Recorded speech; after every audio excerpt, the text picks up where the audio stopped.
মুখ্যমন্ত্ৰী ডক্টৰ হিমন্ত বিশ্ব শৰ্মাৰ কাঢ়া নিৰ্দেশৰ পিছতে এইবাৰ তৎপৰ হৈ পৰিছে চামগুৰিৰ খাটোৱাল আৰক্ষী। বাল্য বিবাহৰ বিৰুদ্ধে অভিযান চলাই খাটোৱাল আৰক্ষীয়ে যোৱা নিশা 14জনকৈ অসাংবিধানিক স্বামীক আটক কৰিবলৈ সক্ষম হয়। মুখ্যমন্ত্ৰীৰ নিৰ্দেশক্ৰমে আৰক্ষীৰ অনাগত সময়ত গ্ৰহণ কৰিব বিশেষ পদক্ষেপ। ইফালে বাল্য বিবাহৰ বিৰুদ্ধে চামগুৰিৰ খাটোৱালত পুনৰ একশ্যন আৰম্ভ কৰাৰ বাবে থানাৰ চৌহদত উঠিছে কান্দোনৰ ৰোল। একাধিক মহিলাই অনিশ্চিত ভৱিষ্যতৰ আশংকাত চকু লোবোৱালে সাংবাদিকৰ কেমেৰাৰ সন্মুখত।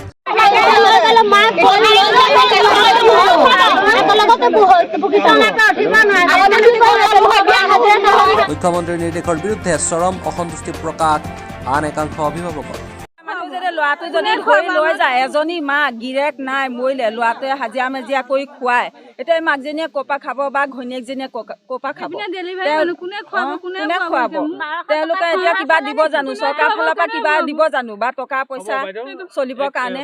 হয়, বৰ্তমানে আমি অভিযান অব্যাহত ৰাখিছোঁ। যিটো বৰ্তমান যিটো বাল্য বিবাহ হৈ আছে তাক ৰোধ কৰিবৰ বাবে আমি আপ্ৰাণ চেষ্টা কৰিছোঁ। সেই অনুপাতে আমি স্পেচিয়েল ড্ৰাইভ কৰি আছোঁ। ড্ৰাইভ কৰি পেলাই এতিয়া আপোনাৰ কেইজনমানক আমি আটক কৰাইছোঁ। এতিয়া যোৱা নিশা আমি 14জনক আটক কৰিছোঁ।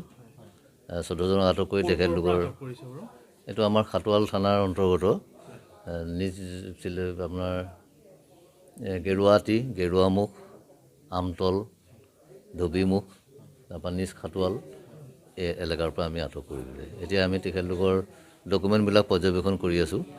আৰু যিবিলাক ডকুমেণ্টে আমি এতিয়া ইলিগেল পাইছোঁ তেওঁলোকৰ হৈ পেলাই আমি কেছ ৰেজিষ্টাৰ কৰিলোঁ। দীৰ্ঘদিন ধৰি এই অভিযান চলি আছে, কিন্তু খাটোৱাল থানাই শেহতীয়াকৈ কৈছে মানে মানুহখিনি পলাই আছিলে নেকি? আমিতো ডেইলিয়ে গৈছোঁ, তেনেকৈ এতিয়া প্ৰায়বিলাকৰ ঘৰৰ তলা বন্ধ দেখা পাওঁ, যিহেতু মানে এইটোতো অলৰেডি ফ'কাছ হৈ গৈছে, সেইটো কাৰণে তেখেতলোকে গ্ৰেপ্তাৰৰ ভয়ত পলাই ফুৰিছে। আমি 14জন ধৰিছোঁ এতিয়ালৈকে। এতিয়া আমি নথি পত্ৰবোৰ তেওঁলোকৰ চাই আছোঁ। যদি বয়সৰ যদি প্ৰমাণ পত্ৰ যদি আমি নাপাওঁ তেতিয়াহ'লেতো আমি আদালতলৈ প্ৰেৰণ কৰিম।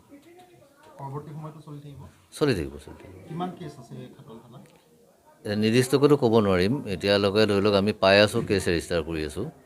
এনেকৈতো আমাৰ কেছ পেণ্ডিং হিচাপে আমাৰ কেছ নাই।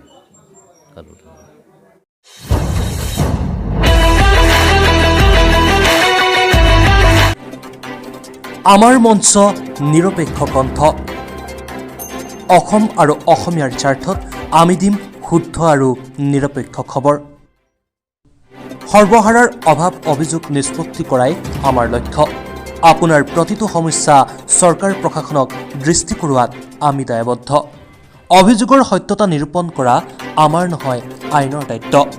নিৰ্ভীক নিৰপেক্ষতাৰ প্ৰতিশ্ৰুতিৰে চাই থাকিব আপোনাৰ প্ৰিয় ডিজিটেল চেনেল নিউজ টাইম।